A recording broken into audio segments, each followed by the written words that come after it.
There's a video going around TikTok.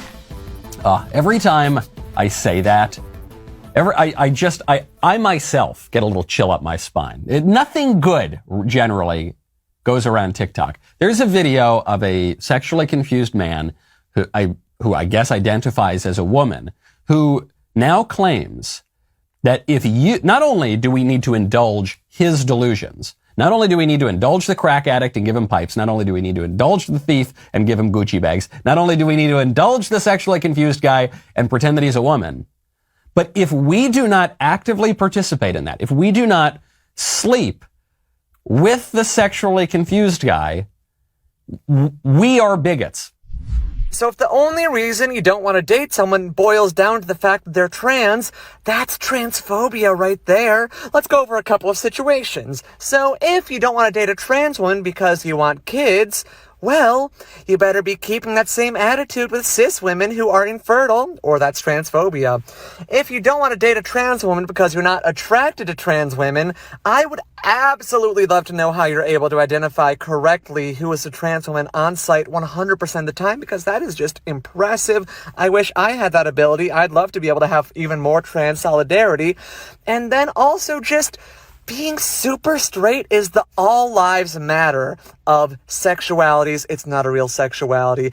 It literally is just something that's made up to make fun of trans people and to hate on trans people. So, yes, super straights, I don't respect you and I don't respect that sexuality. Bye.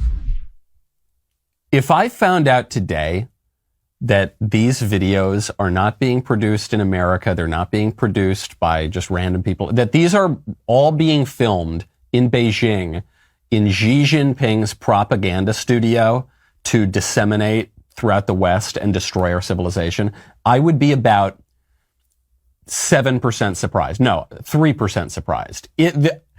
This is really, really bad. It is, and frankly, it's even worse if this is not just propaganda intended to destroy our civilization, because it means that our civilization's already been rotted out so much from the inside that this is just naturally happening.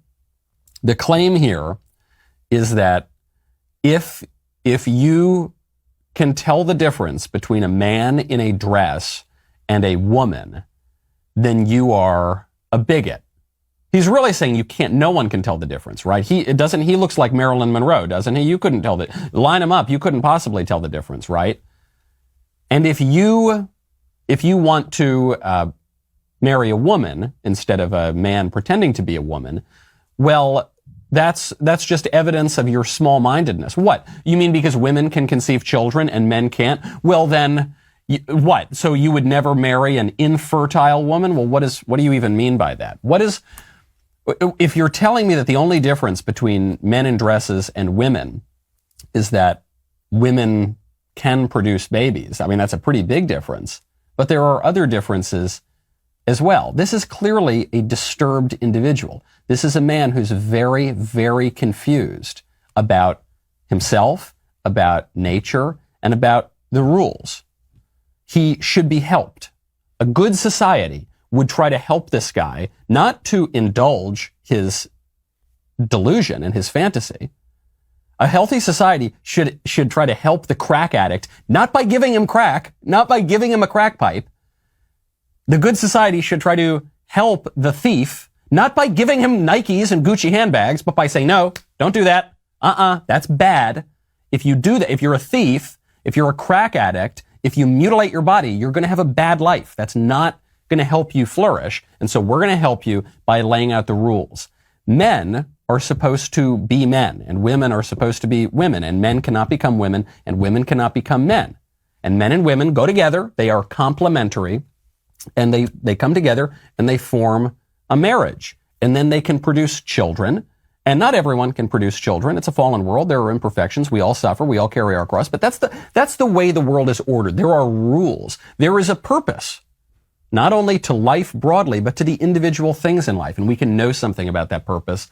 And that's how we're going to order society. You're not allowed to say any of that. If you try to help that guy right now, if you sat him down and said, hey, Buster, you are not a woman. It is not wrong or unjust or bigoted for a dude not to want to sleep with you. You need to stop pretending to be a woman because it's not helping you or anyone else, and we're going to try to get you some counseling. If you did that in Canada, you would be arrested.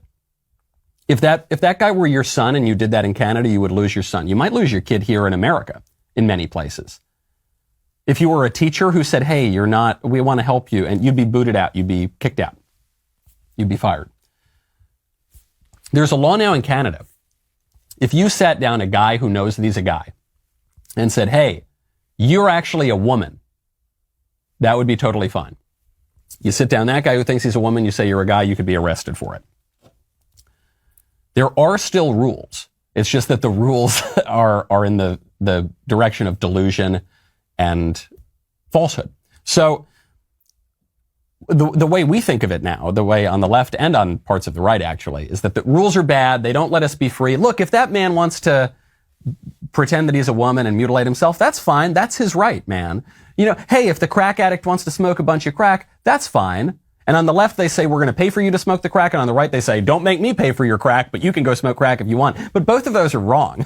Don't smoke the crack, okay? These are basic rules. If you're a man, don't mutilate yourself and pretend to be a woman. And if you're a crack addict, put down the pipe.